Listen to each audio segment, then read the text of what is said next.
It's a gorgeous morning, mid-spring, and it's coolish. It's going to be a nice day today. It's a perfect spring day, and I'm at a place that I call my larder. And a larder is essentially a place where, like your pantry, where there's a lot of foodstuffs here, a lot of edible plants. And what I'm showing you is kind of like the tree line, and along the tree line is various plants that I'm going to briefly kind of walk you through as they start to mature throughout the season. So as we start to walk over, first, the most prominent one that I'm going to show you is Burdock. And this is it's Articum lappa is the Latin name, and you can see as I'm coming up on this how big and gorgeous and beautiful this plant is. And this is Burdock here. It's a big old elephant-leafed eared plant, and the good way to identify this plant is on the underside. It's kind of got a frosty color to the green. It's very veiny. Big old leaves. Big old leaves. A lot of people think of this as a very invasive plant in their yard or garden, but the stems are edible, not raw. You have to cook them. You know, there's the stems right there, nice big stems. Ooh, look at that, that's gorgeous. You have to cook them. They're bitter, but the main thing that's edible on this plant is the root.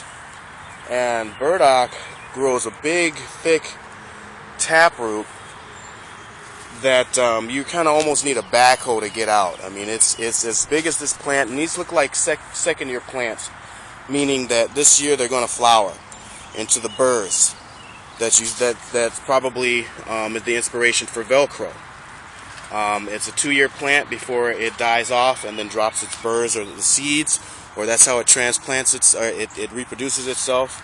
Animals pass by, people pass by, and they attach themselves, and then the animal or the person picks them off and they, discard it, and then it grows into another plant. Typically the first year root is what you want. It's not as tough or woody. The second year plant can be a little tough, can be a little bit woody, but it's edible nonetheless. And one thing, if you can get at it, if you're in a primitive situation and you need to get at it, you probably need a pretty hefty digging stick, and you probably won't get, with plants this big, you probably will not get to the very end. This is grown commercially in Japan, and it's called gobo in Japan, and they grow it in big loose mounds, so then it's easy just to kind of pluck it up. But in a survival situation, this is one of those plants that is hard to misidentify once you get familiar with it. I mean, obviously these big old leaves. I've even taken the leaves and wrapped them up with meat and done some ground cooking. And that's, you dig a hole and you put hot rocks in the hole, cover it with a little bit of grass. You take your meat and you wrap it up in some leaves or aluminum foil, depending on how you want to do it. But if you don't have aluminum foil and you're in a primitive situation, this plant works pretty good to wrap your meat up with. And then you bury the meat in the ground with the hot coal or the hot rocks for pretty much the whole day. And by the end of the day, you dig it up and your meat's done. It's a pretty cool way of cooking primitively. But this is what you could use burdock for. Over next to burdock, we have jewelweed. This is just a grove of jewelweed, and you see why it's jewelweed because it's morning and the morning dew is on the leaves, and you can see the morning dew collecting like little droplets of jewels. If I can get a good focus here, that would be nice. But this is jewelweed, and I'm gonna pull a stalk so you can kind of see. There we go. So this is kind of what the stalk looks like. It's a very succulent plant. It's very succulent. This is a particular plant species of a jewelweed will grow into have nice yellow, cool-looking flowers in a few weeks here, and it gets pretty tall. It's about 3 to 4 feet tall here in this area. And you can kind of see this is, and then there's the burdock again. Hopefully you're starting to recognize these plants. And that's kind of the reason why I'm showing kind of wide angle and then kind of zooming in. And a lot of these plants are grown together.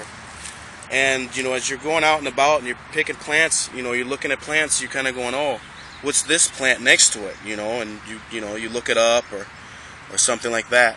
And then you find out, oh my gosh, this is jewelweed, and jewelweed is not edible, but it's got medicinal purposes.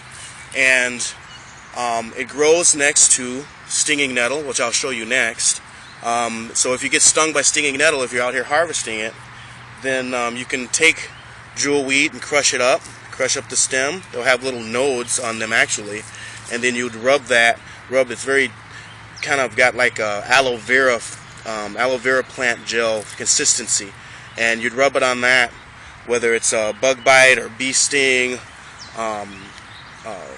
stinging nettle sting, poison ivy in particular, and it'll help take the sting away. It'll take the irritation away. So I wanted to show jewelweed, because it's all over,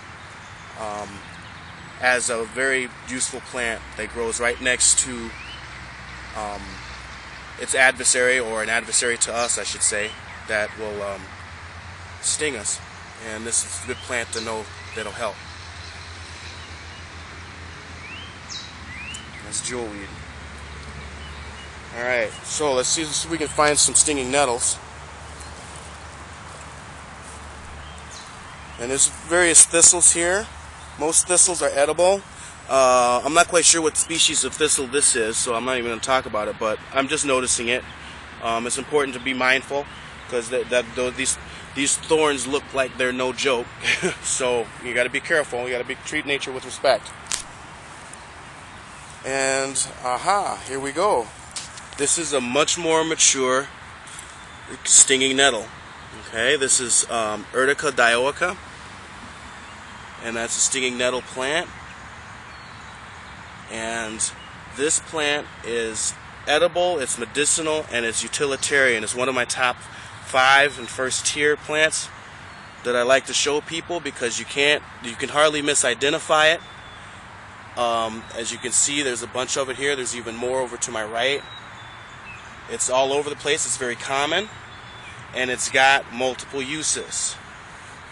And the leaves are what you want to eat and pick. It's good to use gloves if you're out harvesting. The leaves and the leaf tops are very good medicinally. They help for allergies, for hay fever. People have been eating this for centuries. There's a good potato-based soup that you can make with stinging nettle. It tastes really, really good. You'd be surprised. And then the stalk here, the stem, right here, if I get a close-up, you can see the hairs. That's little sting. They're like little hypodermic needles that inject like a cocktail of irritants. One of them being histamine and some other acids that cause irritation. But they're just hairs. And what happens is when you boil the plant, you cook the plant, the sting goes away. And the thing is the sting, the hairs grow in an upward motion. So if you go down the plant to pick it, that's when you get the sting. It helps if you are lifting up, if you're using your bare hands, which I don't recommend. At any rate, the stem yields very good fibers or cordage.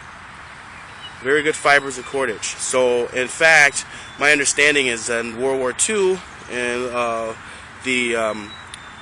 Europe, they were looking at, or were actually cultivating stinging nettle to use the fibers to make uniforms.